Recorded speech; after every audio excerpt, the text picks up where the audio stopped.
निवडणुकीपूर्वी लाडकी बहीण योजनेच्या माध्यमातून महिलांना मोठ्या प्रमाणात लाभ देण्यात आला। मात्र निवडणुकीनंतर अचानक अटी शर्ती लावून सुमारे 75 लाख महिलांना अपात्र ठरवण्यात आल्याने महिलांमध्ये नाराजी वाढली आहे।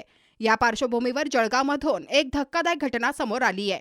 केवायसी प्रक्रियेसाठी गेलेल्या एका महिलेकडे शरीर सुखाची मागणी केल्याचा संतापजनक प्रकार घडला आहे।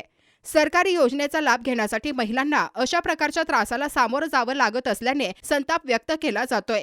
या प्रकरणी सविस्तर माहिती राष्ट्रवादी काँग्रेस शरदचंद्र पवार गट महिला प्रदेशाध्यक्ष रोहिणी खडसे यांनी दिली। 2024च्या विधानसभेच्या निवडणुकीच्या वेळेस लाडकी बहीण योजना सरकारच्या माध्यमातून आणण्यात आली आणि त्यावेळेस सरसकट महिलांना लाभ देण्यात आला आणि जेव्हा मतदान होऊन गेलं, मतदान झाल्यानंतर ह्या लाडक्या बहिणींचा लाभ मिळण्याचा आकडा कसा कमी करता येईल ह्यासाठीच सरकारकडनं प्रयत्न होताना आपल्याला दिसलेत।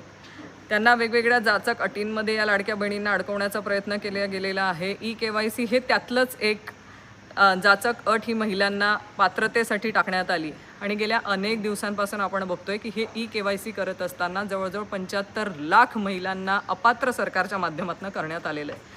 हे ई-केवायसी करत असताना त्यांना डॉक्युमेंटेशनच्या याच्यामध्ये त्यांना अपात्र करण्यात आलं आहे, ते कधी मोबाईल नंबरच्या याच्यामध्ये त्यांना अपात्र करण्यात आलेलं आहे।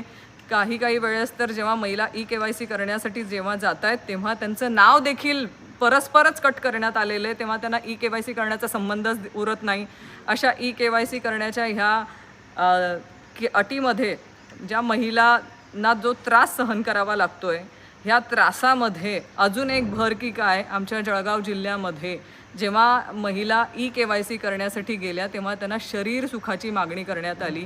ही महाराष्ट्रातली अत्यंत दुर्दैवी आणि अत्यंत क्लेशदायी घटना म्हणावी लागेल की जेव्हा ई-केवायसी करण्यासाठी महिला गेली तेव्हा तिच्याकडे शरीर सुखाची मागणी करण्यात आली होती। मी महिला आणि बालकल्याण विकास मंत्र्यांना विनंती करते की तुम्ही ही जी जाचक अट महिलांना लादलेली आहे, कारण त्यांच्या लाभार्थीची संख्या कमी करण्यासाठी, पण हे करत असताना माझ्या महिलांची सुरक्षा देखील तेवढीच महत्त्वाची आहे आणि ह्या घटनेचा आपण जास्तीत जास्त चांगल्या रीतीने या घटनेकडे लक्ष द्या। या आरोपींवरती कठोर कारवाई करा जेणेकरून माझ्या माता भगिनींवरती परत कुठल्याही महिलेवरती असा प्रसंग येऊ। तुम्ही पाहत आहात विस्टा न्यूज मराठी।